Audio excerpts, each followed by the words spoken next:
This is Joanne Tan, 10 Plus Brand. Breakthrough.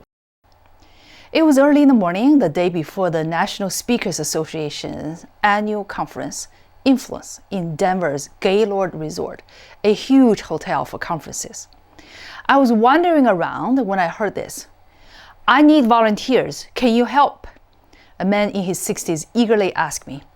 I did not know who he was. We were perfect strangers.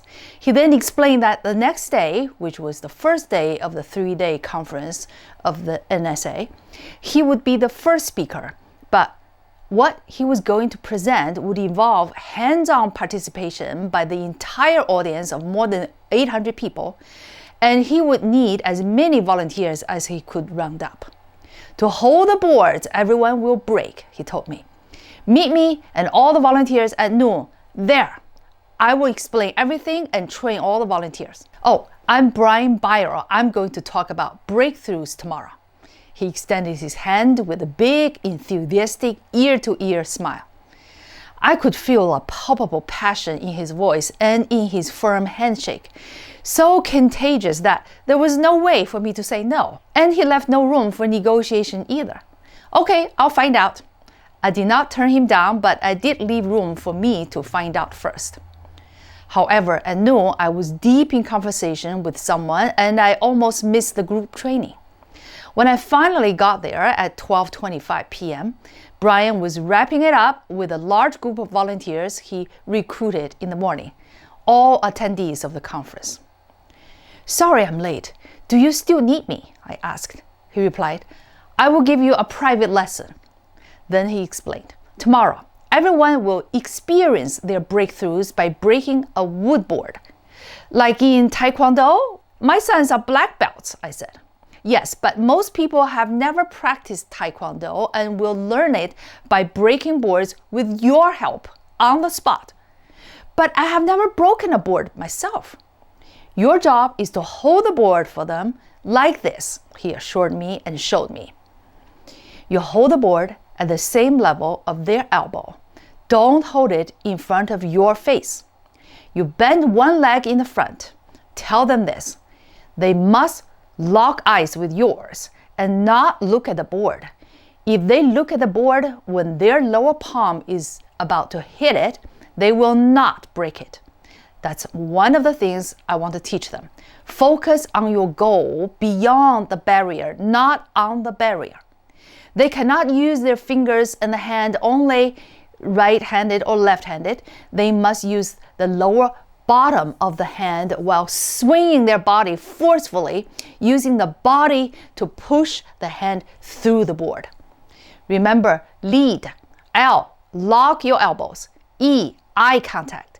A, adjust. Let the person who is taller than you adjust to your height, not the other way around. D, dedication. Do it with full dedication to make sure each person in your group will break the board. After everyone in your group is done, you can try to break it yourself if you want, Brian said. I memorized and practiced a few times until my mind and body remembered what to do. I was assigned to Area 75 at the very back of the conference hall the next day, where 3 people were sitting. There was a board and a pen under every seat. Brian on the vast stage passionately shared with the audience what he told me the day before and asked everyone to write these in the center of the board. On the one side is what personally was blocking each person from achieving a specific goal. And on the other side, what they desire to achieve after breaking through the obstacle, written on the reverse side. I wanted to write my book for a long time, but just could not get around to it, said Brian. Me too, I almost shouted. So what I wrote on the breaking side was procrastination. On the other side was my book, sharing my passion, joy, Brian said. Some people wrote down their personal goals such as beating cancer, losing 100 pounds, starting a business. You write down whatever breakthrough you desire, and after you break the board, take it home with you. Brian could hardly contain his enthusiasm. Okay, I ask each volunteer for your group to stand up and find your spot. Everyone in your group, one by one, Give your board to your volunteer leader who will hold your board. You have 3 tries to break through. The entire conference hall suddenly became noisy and boisterous when all 800 plus people stood up. Since I was at the back, I saw from the corner of my eyes a few people chickened out and left.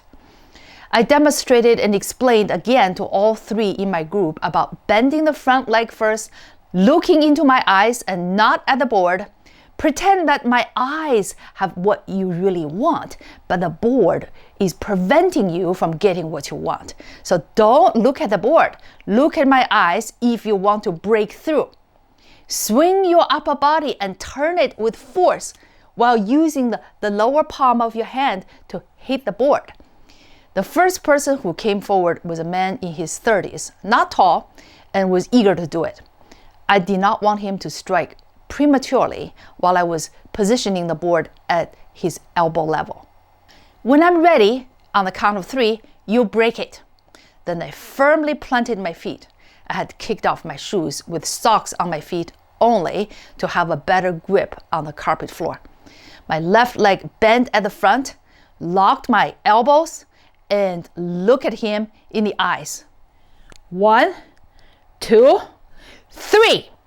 I could feel his energy, determination, and focus as he stared right into my eyes, swung his body, and his hand broke right through the board on his first try.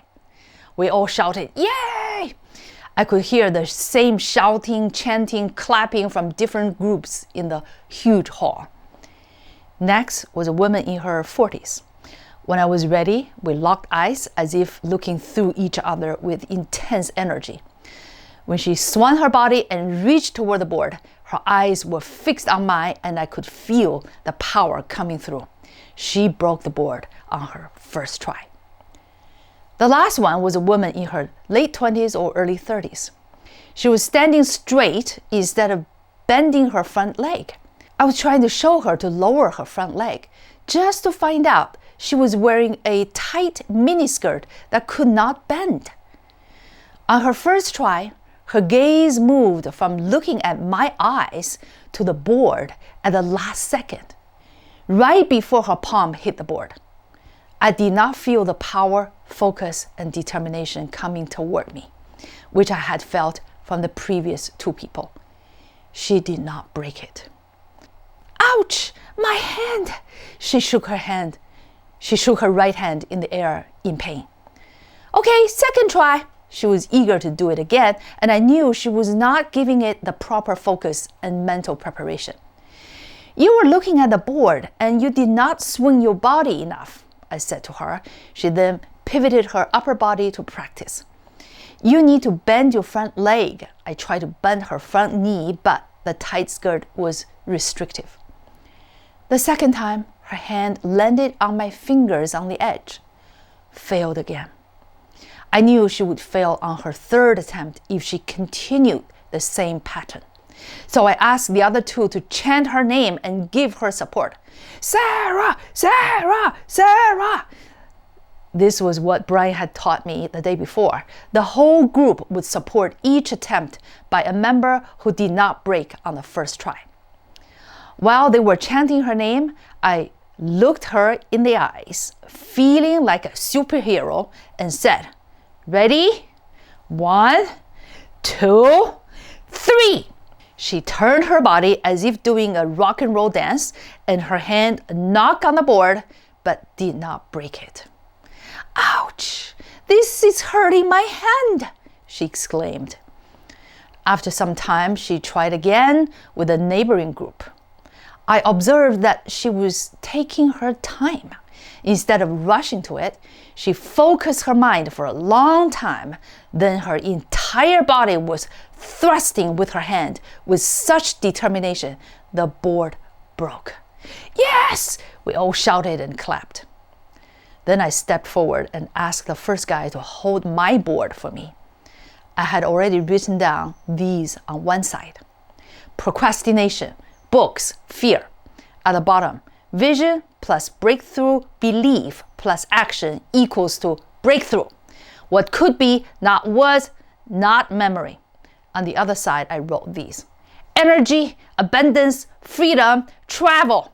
At the bottom, dedicated to my sons. Now, I had the perspective of a board breaker rather than the board holder. The board was right in my face, intimidating. I had doubts creeping up in my mind. I'm using my right arm, which had rotator cuff injuries before. Will it hold up? Then I said to myself, it's all in my mind. If I believe that I can break through, I will break through. I felt that I must break through with my first try, since I already taught them how to do it, and they succeeded. I had no excuse not to walk my own talk. So I locked my eyes with the man holding the board, swung my body, and said to myself, there's my book. The board broke on the first try. At the end of the day, everyone I met was talking about what a great experience it was trying to break their board. Many could not break it on the first, but succeeded with multiple attempts. I shared my group stories and said, if I did not volunteer, if I did not learn to teach others how to do it, I bet that I would have tried multiple times, and I might have not even wanted to try, excusing myself with a rotator cuff injury. In serving others, I have empowered myself and elevated my own mindset. In leading others, I have strengthened myself beyond my own limitations. Joanne, you should write this down and publish it, a friend said. In writing this down, I have further reinforced my determination. I'm writing my first book on building a personal brand for leaders, and will publish it within a year, if not sooner. Oh, by the way, I packed 2 boards in my suitcase and will give them to my 2 sons as a gift for them to break through their own obstacles.